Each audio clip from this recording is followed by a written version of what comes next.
Gosh, this is bad. Okay, you guys. Hello there. I'm Dr. Deb, and the lighting is terrible. Sorry about that. Don't know what to do about it to make it better. Anyway, we are going to talk about what in the world is a nervous breakdown, really. But before I do, I want to invite everyone out there to please break in and participate with comments. And if you don't make comments and I'm talking to myself, it'll be boring. It really will. It's much more fun for me and for you when you chat in. But maybe this topic wasn't the topic that you really wanted. I don't know. I did not get a poll on what people wanted to talk about. So I don't know. Somebody was here and somebody is gone. I don't know where they went. All righty. Anyway, let's talk about why it is that a person would get a nervous breakdown and what kind of person is most likely to get one. Now, somebody asked the question, is it a soft, wearing your heart on your sleeves kind of person that's more likely to get one? Or is it a kind of a tough person that is reserved and holds their feelings back, more likely to get one? My answer is really, I don't think that's how you can divide up people. I think you can divide people up in two ways. Way number one, how much of a struggle did that person have growing up or even as an adult? Meaning, in the world of stress, were they abused? Were they mistreated? Were they simply under enormous stress? Did they have losses? Did they have trauma?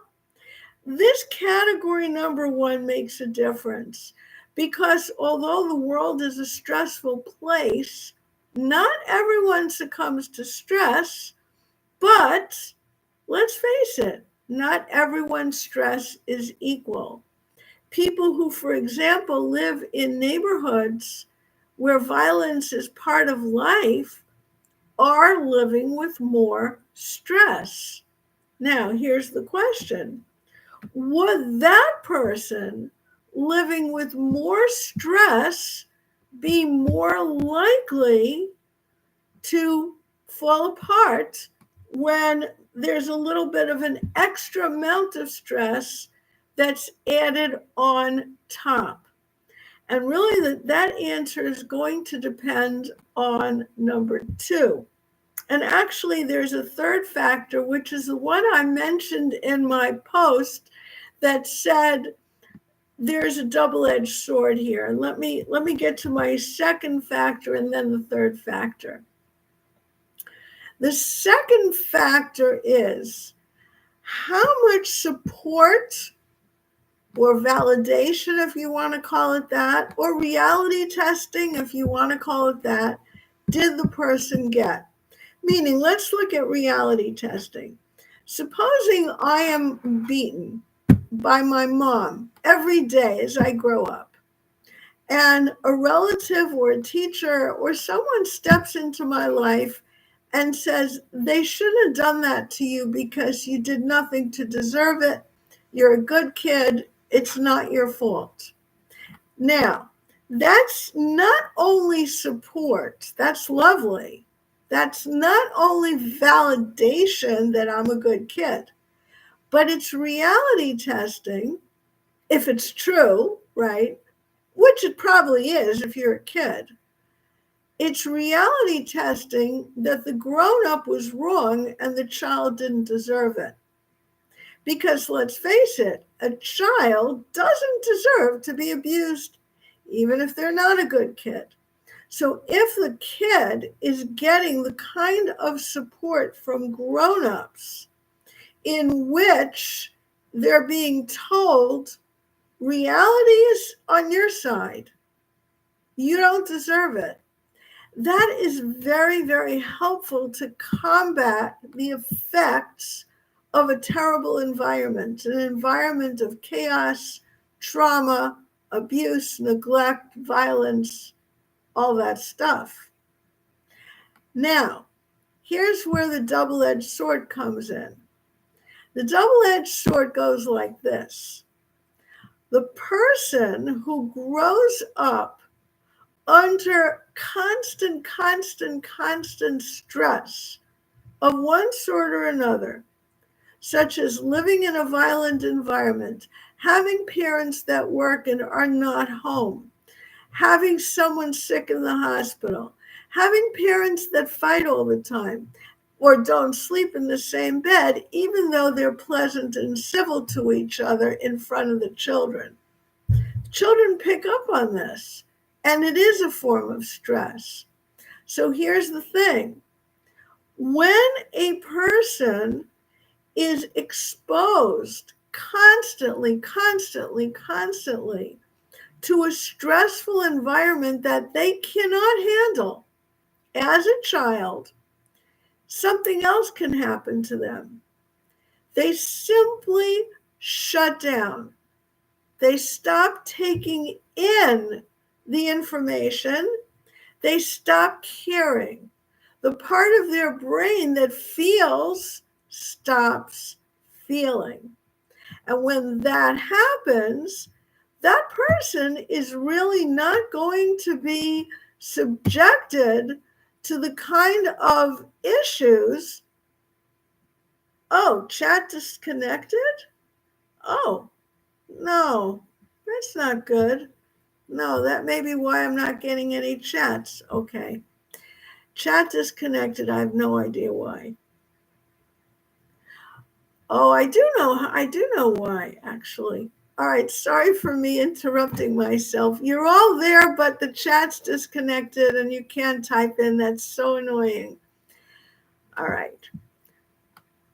The reason why it can be a double-edged sword is the child growing up in that kind of an environment and starting to shut down their own emotions. What happens to them? They become callous. Will a callous person have a nervous breakdown? Probably not. A callous person is like their life got a shot of Novocaine. You go to the dentist, you get a shot of Novocaine. What if your whole life got a shot of Novocaine? You're not feeling anything emotionally. So that level of callousness is going to be standing in the way of relationships, of feelings, of being able to receive goodness in your life, and certainly in the way of giving goodness. But you probably won't get a nervous breakdown, no matter how tough life is, because you're not feeling it. You're in a state of constant numbness. Is this a good way to live? I don't think so.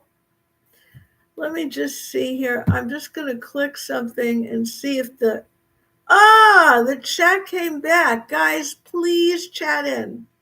Please say something. I saw you came late. But anyway, I want to hear, first of all, A, is this making sense? And B, do you have any other questions or points to make about what I've already said? Which is, number one, a person will be more, immune to a breakdown if they haven't had that much stress. It's stress that causes it, right? And number two, if they've had support and validation, which I've called reality testing, for the fact that they're innocent people and don't deserve the bad deal, the bad hand that they got. And I also said that if a person, this is the third point, and it's the double-edged sword, if a person had so much stress growing up that they tuned out and became numb, their brain literally cannot take emotions, can't read other people's emotions, can't feel their own emotions, all that, then they're going to end up also not having a breakdown because they're not feeling anything. So, A, does this make sense? And B, do you have anything to add, or do you want to question it?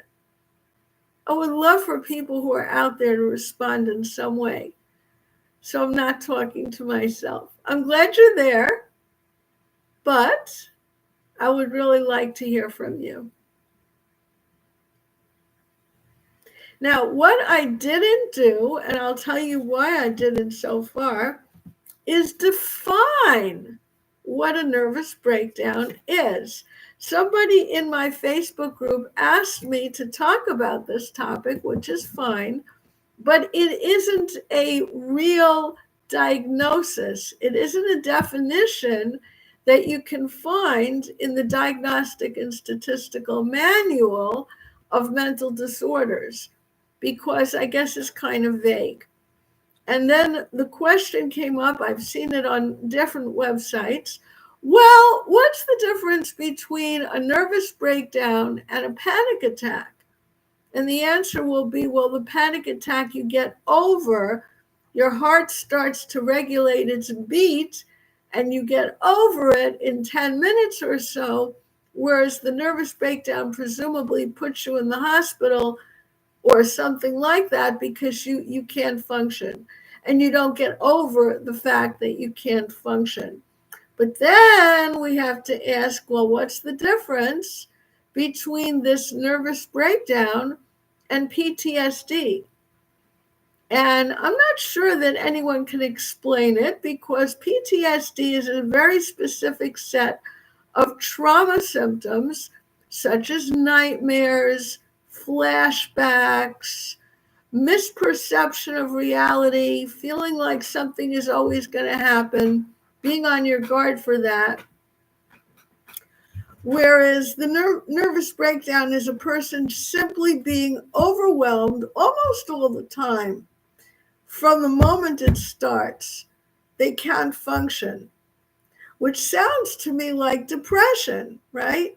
Clinical depression, you can't get out of bed and you can't function. So again, I don't know exactly what a nervous breakdown is, and the websites that try to handle it are simply kind of going by popular definition. But I think we need to take this topic and extend it into the area of what can we do to fortify ourselves and make us resilient to the stresses of life without caving in to the degree that you end up becoming numb, which you don't want. In other words, how can you be a sensitive person, a caring person, and not have a nervous breakdown? And I really do feel like the answer is the more reality testing and the more you can give to yourself the support that you need, the more you're going to overcome whatever comes your way in life. I'll give you a great example. Right now, as we sit here talking these days, there's a terrible crisis going on within Israel for people wanting their captives back. They want them back. They've been taken hostage, and the families love the people that are missing.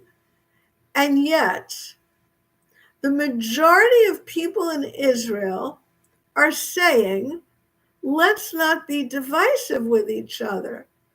Let's simply try to get them back by forcing our enemy, who has started this war, through our pressure to give up.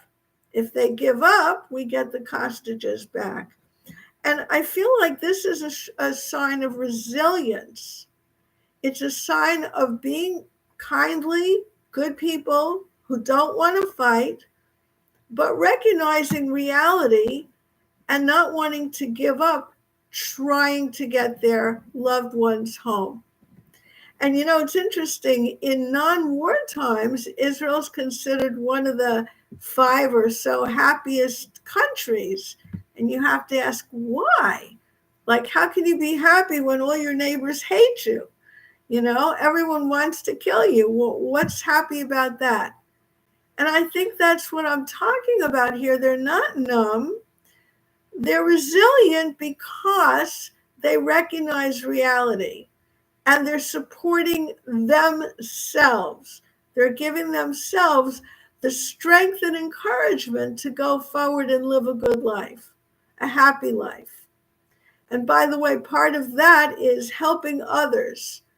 As you probably have seen in various news broadcasts over the decades, they're the first when there's an earthquake somewhere in the world, and they're the first when people are in need in any way, technologically or whatever, with aid. They're always there helping. So by trying to be the good person that you are and supporting yourself and believing in yourself, you can end up having the resilience to overcome stress while at the same time not losing your ability to be empathetic, kindly people. Now, it's only a quarter after, and this is usually a half-hour talk, but that's really basically what I wanted to say about this. Does this make sense to you guys, and do you want to hear more? Do you have questions? If you ask me questions, I have the time. I see you're there.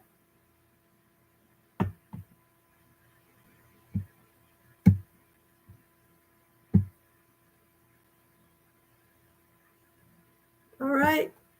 No one wants to talk.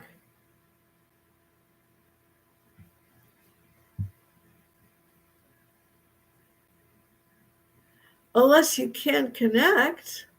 I mean, it says successfully connected.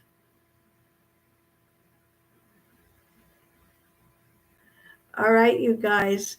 Have a wonderful evening.